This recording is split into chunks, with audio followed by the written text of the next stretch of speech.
Hi friends, இப்போ நம்ம என்ன பார்க்க போகிறோன்னா கிராமத்து ஸ்டைலில் அவரைக்கொட்டை கத்திரிக்காய் குழம்பு பார்க்க போகிறோம். எப்படி பண்ணுறேன்னு பார்க்கலாங்களா? ஃபஸ்ட்டு கடாய் வச்சியாச்சு. இப்போ வந்து நல்லெண்ணெய் ஊற்றிக்கலாம். லைட்டாக ஊற்றிக்கலாம்.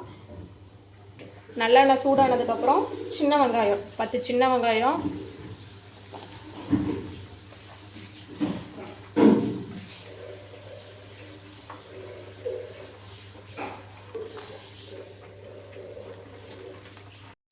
பூண்டு, கருவேப்பிலை, தக்காளி, 10 பல் தேங்காய்,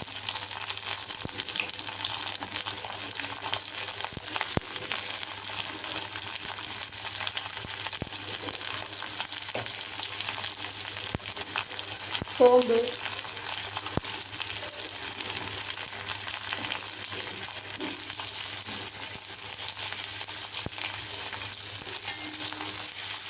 இது வந்து எல்லா இன்க்ரீடியன்ட்ஸ் போட்டாச்சுங்க. போட்டதுக்கப்புறம் நல்லா வதக்கிக்கலாம். வதக்கினா தான் குழம்பு கொஞ்சம் நல்லா டேஸ்ட் இருக்கும்.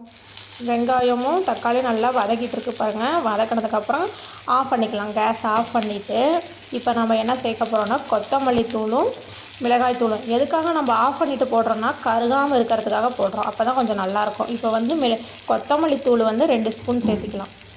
2 ஸ்பூன் சேர்த்திங்கன்னா உங்களுக்கு குழம்பு கொஞ்சம் திக்னஸ் கிடைக்கும். அதுக்காக நான் சேர்த்திக்கிறேன். இப்போ ஒரு 3/4 ஸ்பூனு மிளகாய்த்தூள், தனி மிளகாய்த்தூள் சேர்த்திக்கலாம். மிளகாய்த்தூள் இல்லைன்னா நீங்கள் வந்து குழம்பு மிளகாய்த்தூள் கூட சேர்த்திக்கலாம். குழம்புக்கு ஒட்டுக்காசு அரைச்சி வச்சுருப்பீங்களா, அது கூட சேர்த்திக்கலாம். இப்போ வந்து அதை நல்லா கிளறி விட்டாச்சு. இப்போ வந்து மிக்சியில் சேர்த்தி ஆறுனதுக்கப்புறம் அரைச்சிக்கலாம். இப்போ வந்து அடுப்பில் கடாய் வச்சுட்டு பாருங்கள், அடுப்பு கடாய் வச்சாச்சு. நல்லா சூடேறிச்சு. இப்போ நல்லெண்ணெய் ஊற்றிக்கலாம். நல்லெண்ணெய் விட்டு கடுகு போட்டாச்சு. கடுகு பொரிஞ்சிட்ருக்கு. சீரகம் போட்டுக்கலாம். வாசத்துக்காக சீரகம் போட்டிங்கன்னா கொஞ்சம் வாசமாக இருக்கும் குழம்பு. சீரகம் சேர்த்தியாச்சுங்களா? அதுக்கப்புறம் பூண்டு நறுக்கின ஒரு 3 பல் பூண்டை நறுக்கி சின்ன சின்னதாக நறுக்கி சேர்த்தியாச்சு. இப்போ கருவேப்பிலை சேர்த்திக்கலாம். கருவேப்பிலை சேர்த்தனதுக்கப்புறம் மிளகாய்த்தூளுக்கு எதுக்காக போட்டோம்னா கலருக்காக. மிளகாய்த்தூள் சேர்த்தனோடனே சின்ன வெங்காயம் சேர்த்திக்கலாம். சின்ன வெங்காயம் சேர்த்தி நல்லா வதங்கணும். நல்லா கோல்டு கலரில் வந்ததுக்கப்புறம் நறுக்கி வச்ச கத்திரிக்காய் சேர்த்துக்கலாம். இது நல்லா வதங்கிடுச்சிங்களா? இப்போ வந்து நம்ம கத்திரிக்காய் சேர்த்துக்கலாம். நறுக்கி வச்ச கத்திரிக்காய் ஒரு 4 கத்திரிக்காய் சேர்த்துருக்கேன். உங்களுக்கு எவ்வளோ குழம்பு வேணுமோ அதுக்கு தகுந்த மாதிரி சேர்த்துக்கோங்க. இப்போ வந்து நான் 4 கத்திரிக்காய் முழு கத்திரிக்காய் 4 கத்திரிக்காய் கட் பண்ணி இப்போ சேர்த்துக்கிட்டேன்.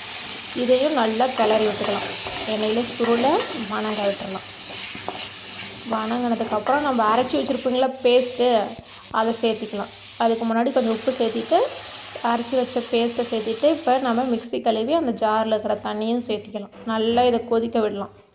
கொதித்ததுக்கப்புறம் புளி தண்ணி ஊற்றிக்கலாம். நம்ம நெல்லிக்காய் சைஸில் புளி எடுத்து ஊற வச்சு இப்போ ஊற்றிக்கிறேன். ஊற்றிட்டேன். அதுக்கப்புறம் நம்ம மொச்சக்கொட்டை ஊற வச்சுருப்பீங்களா, அவரைக்கொட்டை, அதை ஊற வச்சு நான் வேக வச்சுட்டேன். நீங்களும் வேக வச்சு அந்த தண்ணியோடு சேர்த்திக்கோங்க. அப்போ தான் டேஸ்ட் நல்லாயிருக்கும். சேர்த்தி நல்லா கொதிக்க விட்டுறலாம்.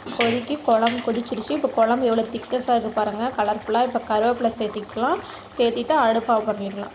குழம்பு ரெடி. பிடிச்சிருந்தால் லைக் பண்ணுங்கள், ஷேர் பண்ணுங்கள், சப்ஸ்கிரைப் பண்ணுங்கள். மறக்காமல்